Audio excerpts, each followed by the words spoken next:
Parayeshu Bhadreshu Nityam Bhagavata Sevaya Bhagavate Uttama Shloke Bhaktir Bhavati Naishtaki. Reading from Bhagavatam Canto 3, Chapter 6, text number 32.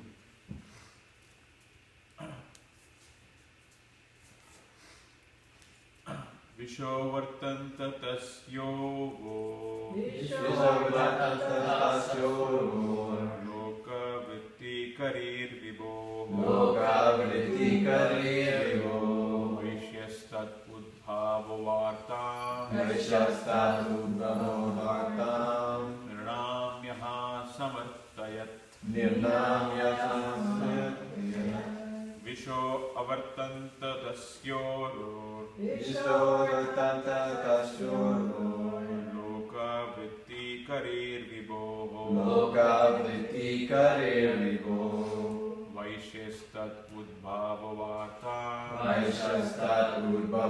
vartam Nirnamyaha samartayat Vishvavartanta tasyorvor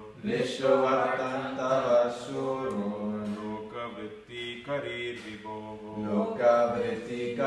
vibo Vaishyastat udbhavo vartam Nirnamyah samartayat Vishvavartanta tasyorvor Loka vritti karir vibo Vaishyastat udbhavo vartam Nirnamyaha samavartyat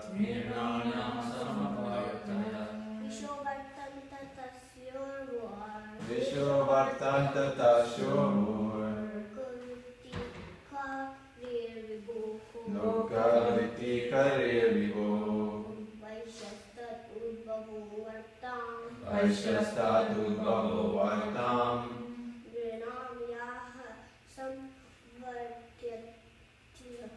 Nirnamyaha samavartyat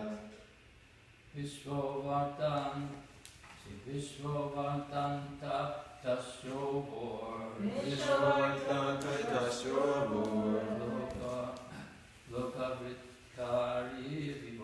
Loka vritti karir vibo Vaishyastat udbhavo vartam Nirnamyaha samavartyat Vishvavartanta tasyorvor Loka vritti karir vibo Vaishyastat udbhavo vartam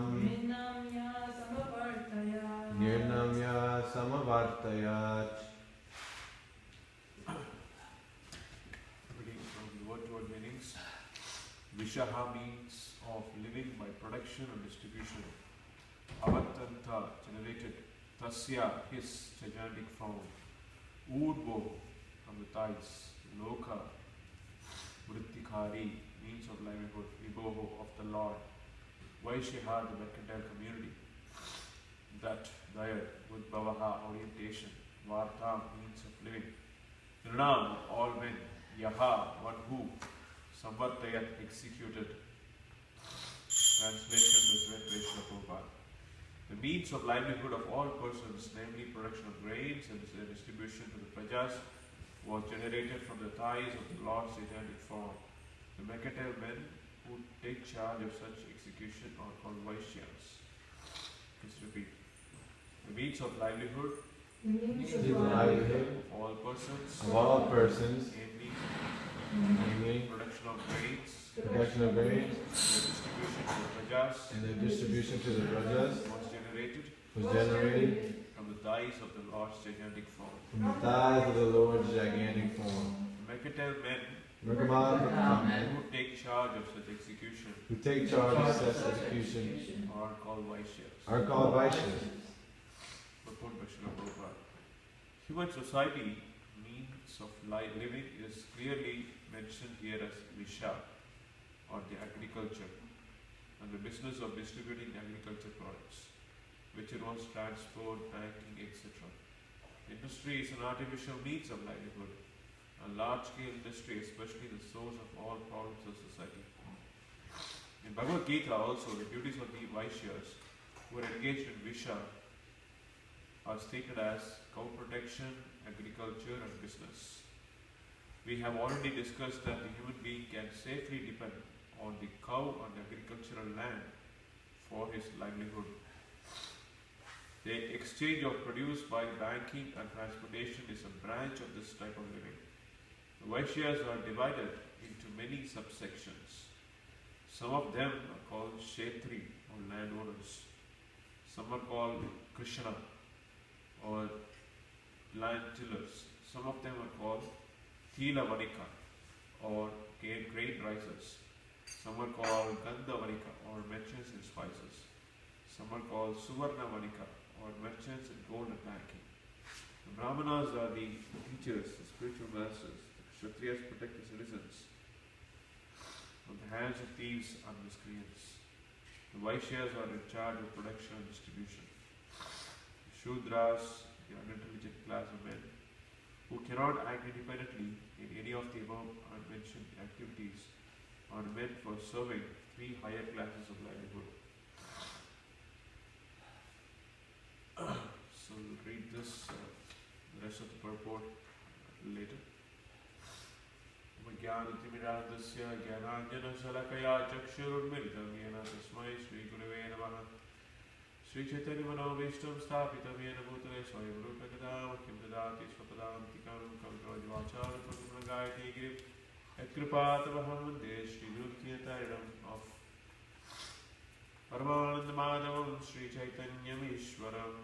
नमो विष्णुपदाय कृष्णपृष्ठाय भूतले श्रीमते भक्तिवेदान्तस्वामीति नामिने नमस्ते सरस्वती देवे गौरवाणी प्रचारिणे निर्विशेष शून्यवादी पाश्चात्य देशधारिणे। जय श्री कृष्ण चैतन्य प्रभु नित्यानंद श्री द्वैत गदाधर श्रीवासादि गौर भक्त वृंद। हरे कृष्ण कृष्ण कृष्ण हरे हरे, हरे राम राम राम हरे हरे। हरि ओम तत्सत। So we saw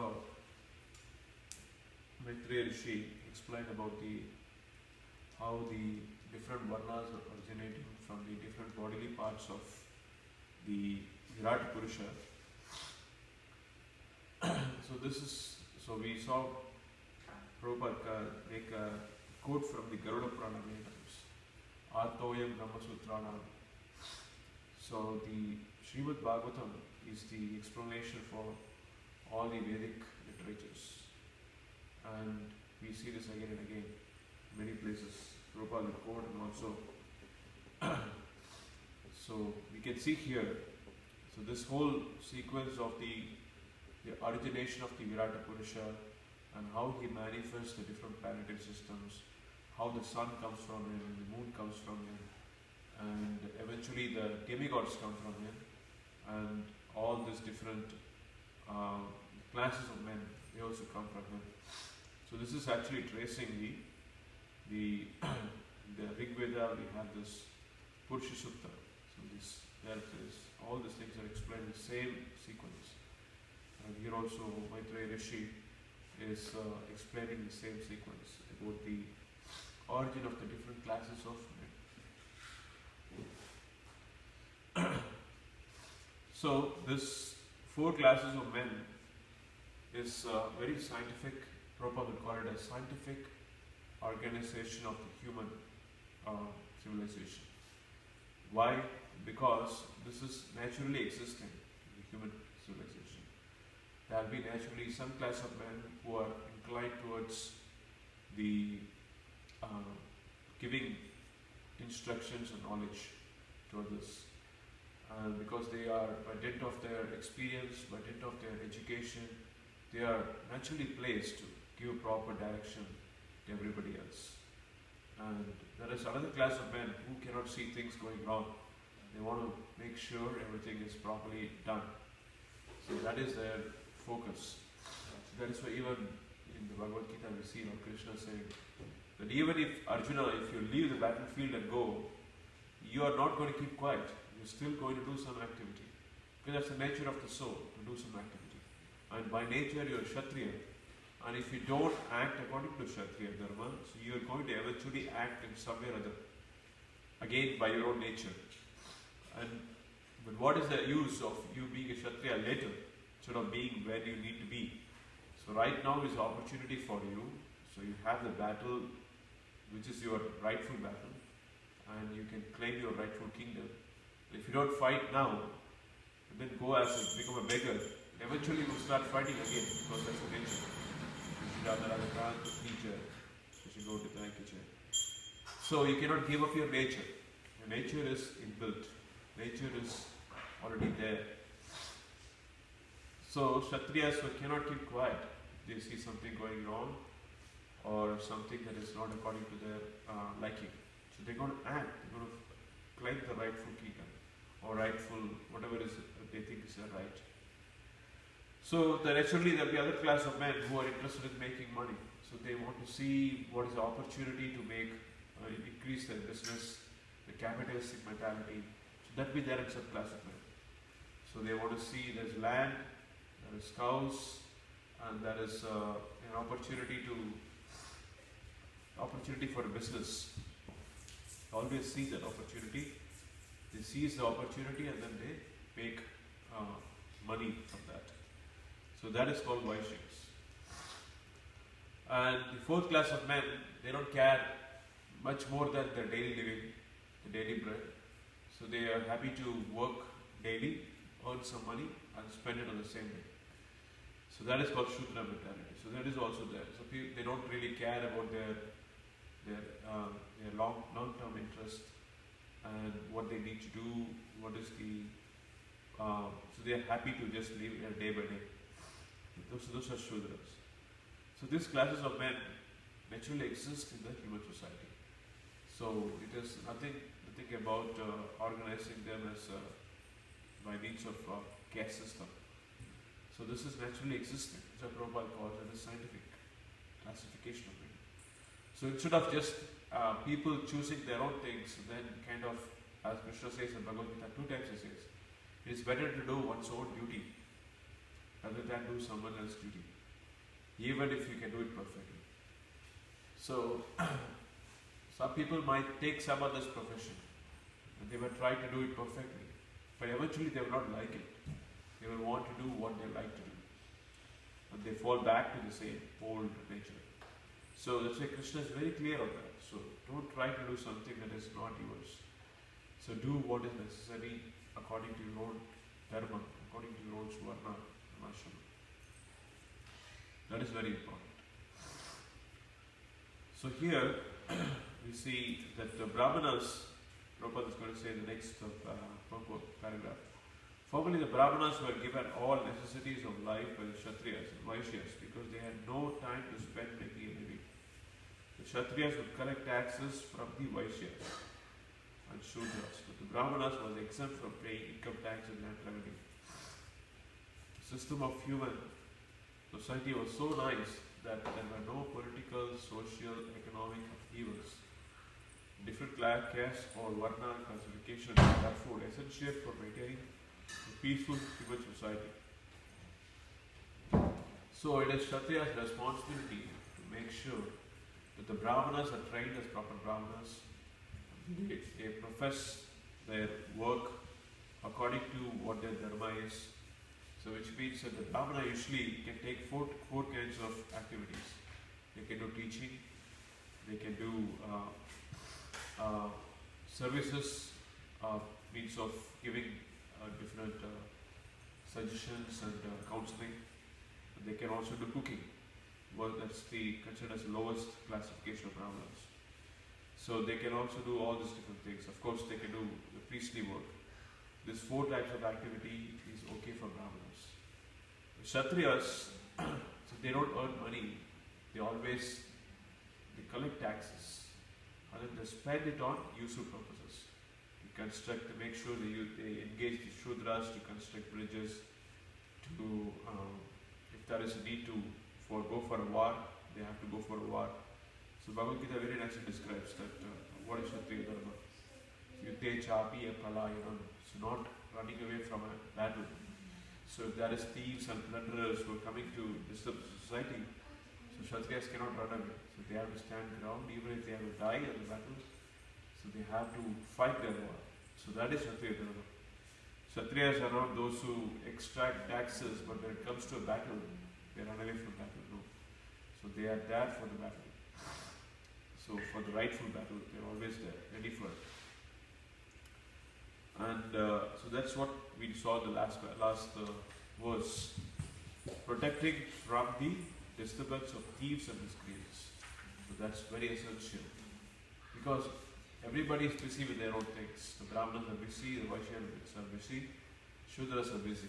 So when it comes to organized thieves, plunderers coming and attacking the city, so it is Kshatriyas who have to be the defense, who have to come for the defense.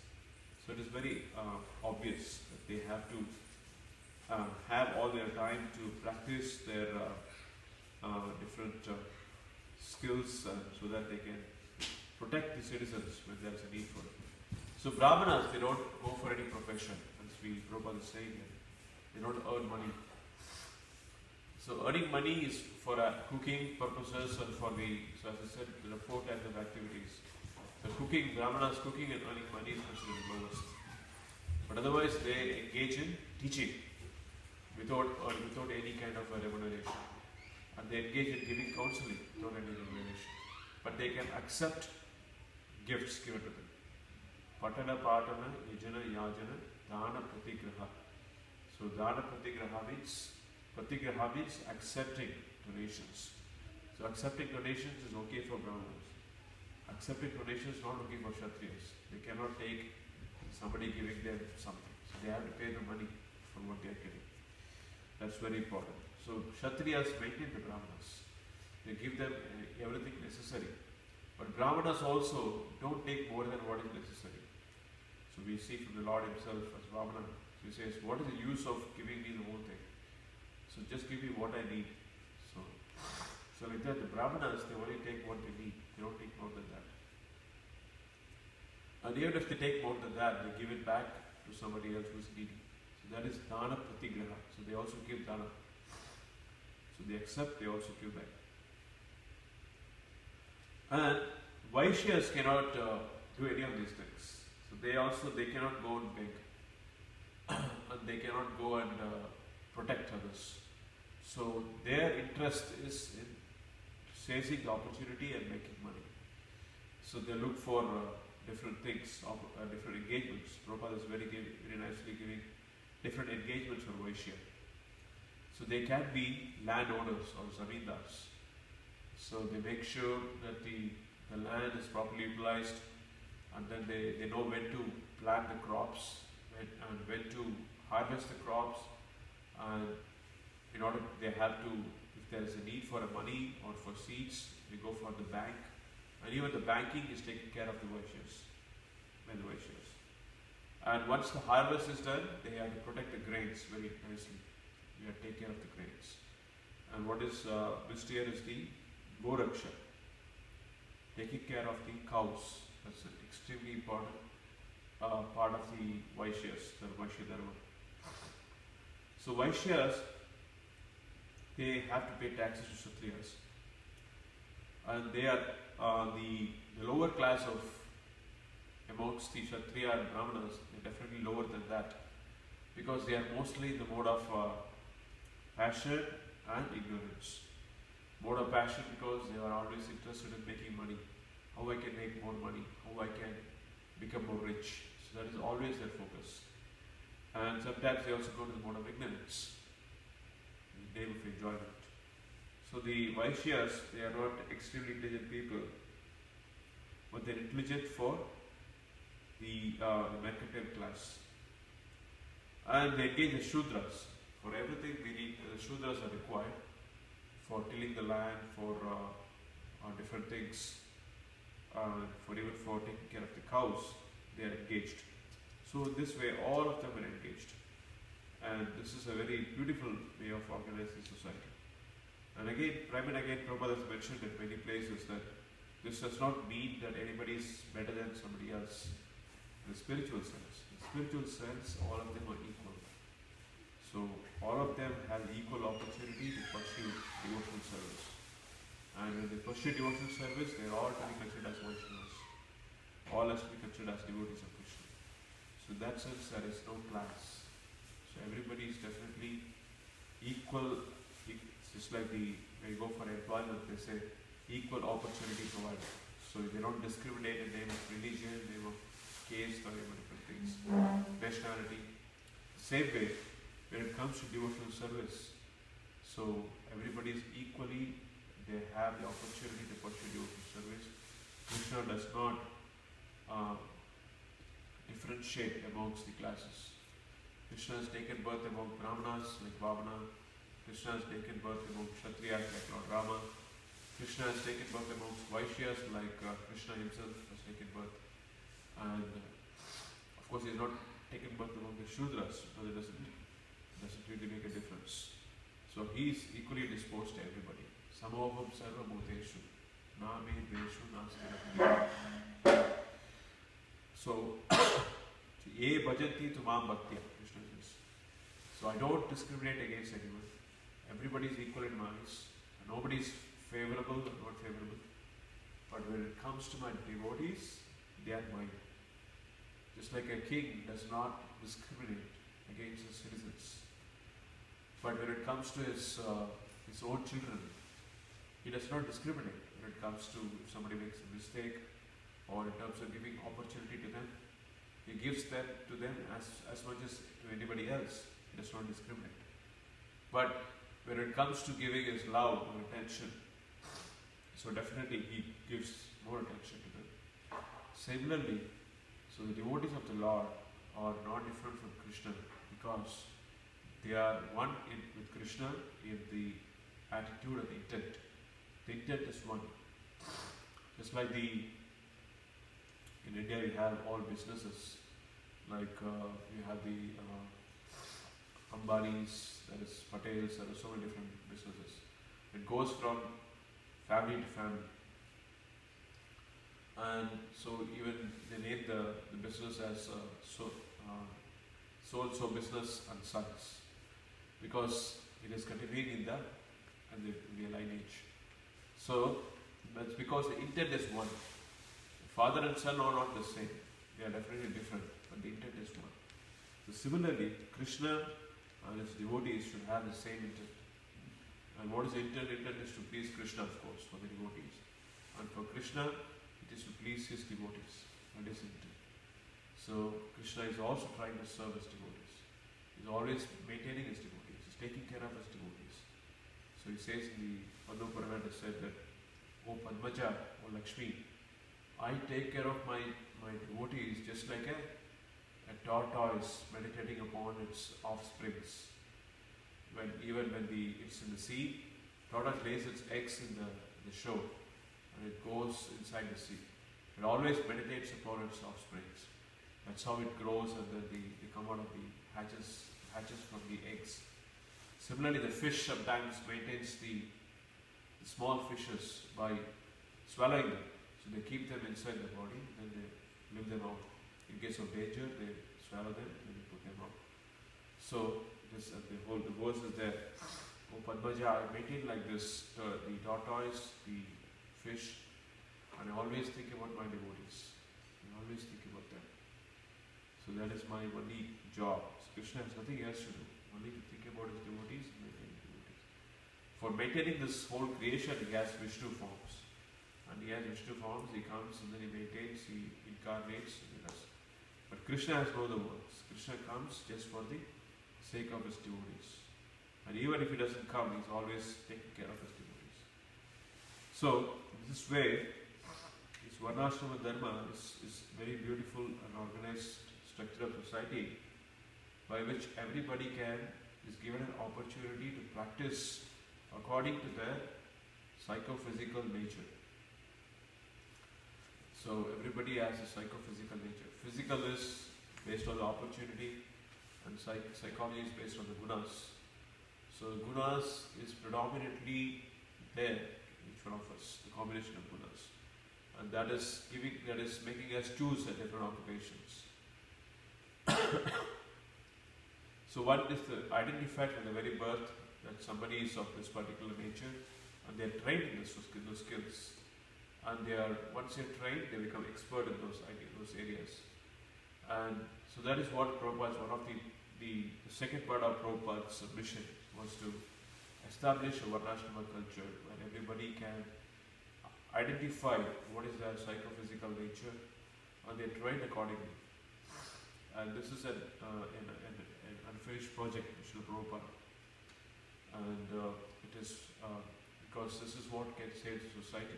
So we've been seeing so many upheavals in society because of this unorganized social strata. So there is always upheavals, and we see more and more the rich becoming richer, the poor becoming poorer. So that is what is happening. So 25% of the world population manages the 75% of the world resources. Another 75% they are actually the beggars.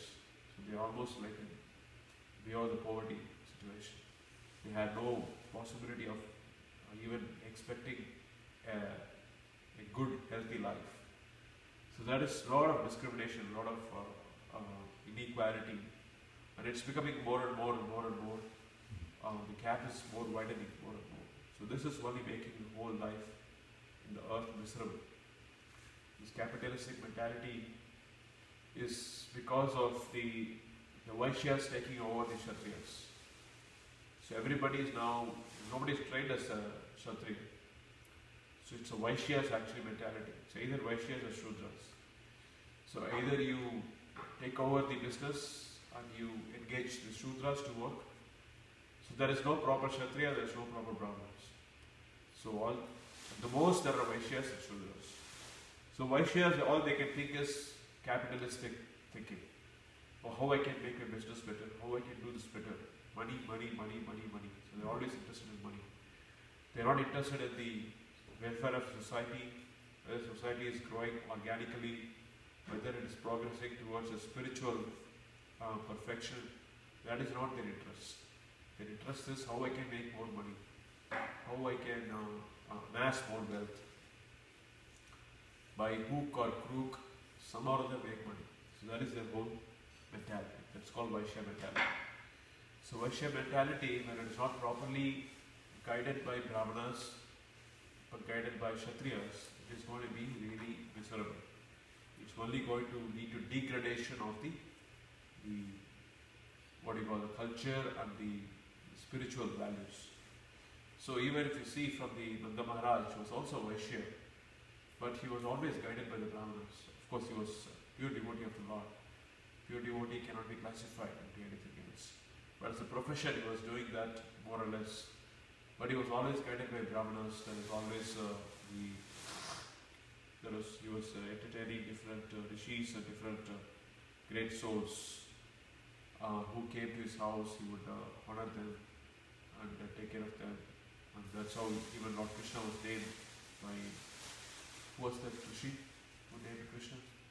Is it Gargamuni? Gargamuni, yes, thank you.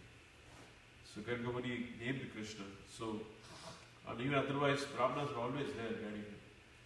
So, like that, the Vaishyas should always be guided by the Brahmanas. They should always, that's when they can be pure and perfect. Otherwise, their mentality will consume them. And the Shudras, obviously, they will not be in a state to listen, not in a state to properly follow anything else, because they're always interested in the daily living. They make money and they spend the money in the night by drinking or something like that. So they also need to be properly taken care. The Kshatriyas have to take care, they have to put the rules, and they have to make sure everybody follows their dharma properly. So if that is not happening, then it is becoming a Varna Shankara system. So that's what Bhagavad Gita is saying. Everybody is becoming Varna Shankara. If the values are not maintained, if there is nobody to guide them, so Varna Shankara is the natural result. So this is a very beautiful verse. The next verse is talking about the Shudras, and we already saw Kshatriya Dharma and the Brahmana Dharma. And finally Krishna beautifully concludes that whatever is one's Varna does not matter. So So the highest thing is Maitreya Rishi is saying is to do service to Krishna. Satisfy the Lord. So I'll stop here for any comments, questions from devotees. Well, I was thinking, wondering, is you stated in Prabhupada says that the chapter, the Varnashram, the four Varnas, the ashram, they're naturally there. So, but is that universal? Is it in the heavenly planets, there's Brahmins, Kshatriyas, Vaishyas, Sudras? The heavenly planets, they're all denizens of it. Like, they're not all demigods necessarily, but, so, is that Chaturvarna Mahashishtam, is that applicable in all parts of the universe? In the Bharata Rupa? Yeah. I think Bhagavad Gita Krishna clarified this is for the human class. Yeah. So the obviously the one goes to the heavenly planets to enjoy. There's no need for any occupation there. Right. And I don't even think there's a need for any eating there. So you can still live for 10,000 years here without eating. Because you get a lot of wonderful fruits and a lot of nourishing beverages. So you get all those things, somaras and other things. So that is obviously there's no need for doing any occupational duties. So, but yes, they have duties in terms of administration of the universe. Indra, Chandra, Vayu, they all have their duties to perform. And the rest of them in the Swargaloka, they all just enjoy. And they all stay there for 10,000 years, they all come back, fall down or go up. So one can even go up. Once you go there, you can even go up, provided you continue a path of spiritual realization. So if you are lost in the pleasures available there, then of course we have to come down. And if you pursue the path of perfection, even there, we go up, rise up to the other higher planets. Is there are you still speaking? No, I'm done. Okay. Is there a reason why Krishna wasn't born in the Sudra class? And it was born in all three other classes? Is there a specific reason for that? Yeah, the Shudra class is not a natural leader. Mm-hmm. So even Krishna was born to Vasudeva, actually speaking. So he was born as Kshatriya. And by birth he was a Kshatriya. He was raised by a Vaishya parents. That is not unnatural. Mm-hmm. But usually Krishna takes birth amongst Brahmanas and Kshatriyas because they are the natural leaders. Brahmanas, they are leaders by means of giving proper direction to Kshatriyas. And Kshatriyas, they are executors. So that's where he usually takes birth. Mm-hmm. And because even Lord Chaitanya Mahaprabhu is taking birth in a Brahmin family. Yeah. So, but that does not prevent from him taking birth in a Shudra family or anything like that, in that sense. So, since he is coming for a purpose, which is naturally leading people the right way, because he starts the Dharma. Mm-hmm. The Yuga Avatar, he comes and starts the Dharma. So he has to take the position of the leader. So that's why even he gives up the Brahmana profession and becomes a sannyasi. Yeah. Because he's not able to influence people. Yeah. So what is the Vaishya Varnashram considered like, leaders?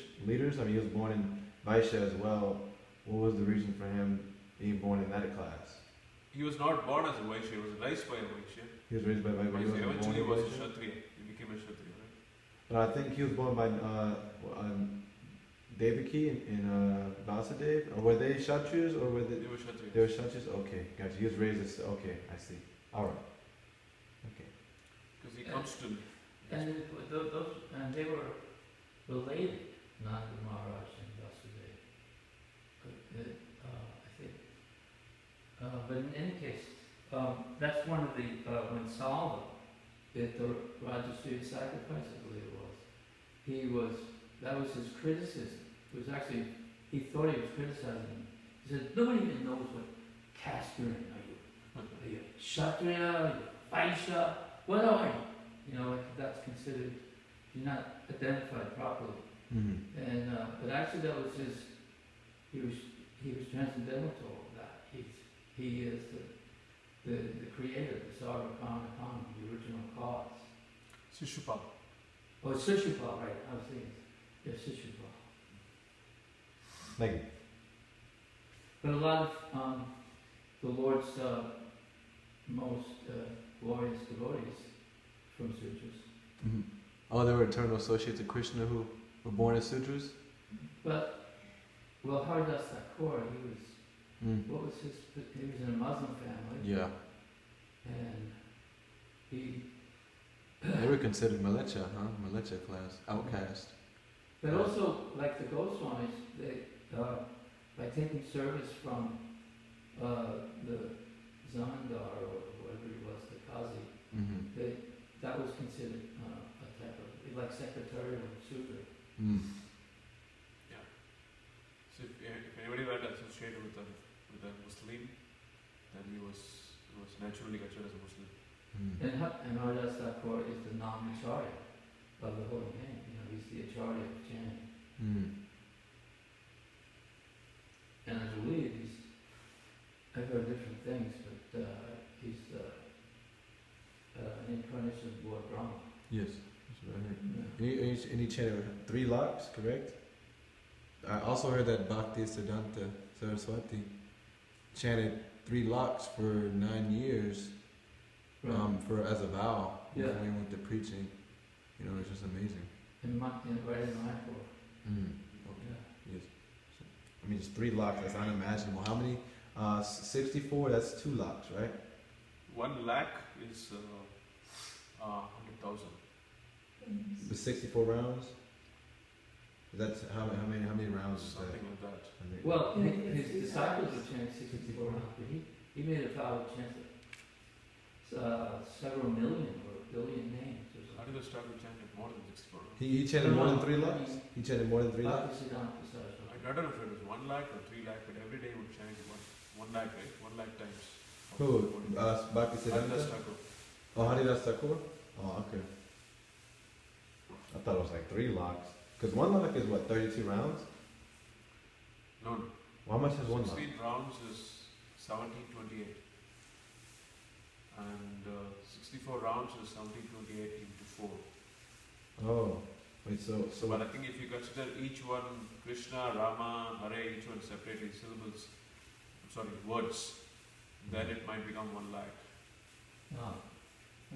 Names of Krishna, basically. Yeah. But the point was it took 24 hours 24 hours. chanting. of chanting. 22 hours. Non-stop. All day non-stop. He did not. He was chanting 24/7. As much as he 22 possibly hours. could. He gave 2 hours for himself for eating. Yeah. I assume there's a limited amount of chanting you could do in a day. You know, it's like you can only go so fast. Yeah. It's amazing. So even if you're preparing something or you're eating something, you can be chanting. Really? That would be considered chanting. Yeah. Hare Krishna, Hare Krishna, Yeah. Krishna Krishna, Hare Hare. Yeah, And so one is that Did he sleep? Did Haridas Thakur sleep? good question. He'd be chanting in his sleep if he did. Yeah. Jai, Lakshmi Bhagavatam ki jai. Jai. Prabhupada ki jai. yeah. So one day it's 6:33.